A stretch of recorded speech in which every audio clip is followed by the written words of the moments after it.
अस्सलाम वालेकुम नाज़रीन, प्रोग्राम में खुशामदीद। आज का दिन पुरअमन रहा लेकिन नहीं भी रहा।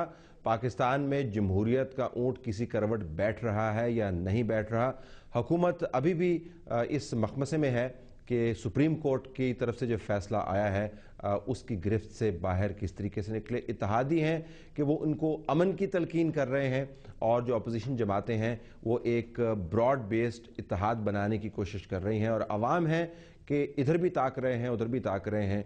उम्मीद उनको फिलहाल होराइजन पर नज़र नहीं आती। जब हम एक ब्रेक के बाद वापस आएंगे आपके पास तो हमारे पास पैनलिस्ट मौजूद होंगे और उनसे पूछेंगे कि ये तमाम गोरख धंधा किस तरफ जा रहा है। ब्रेक के बाद मिलते हैं।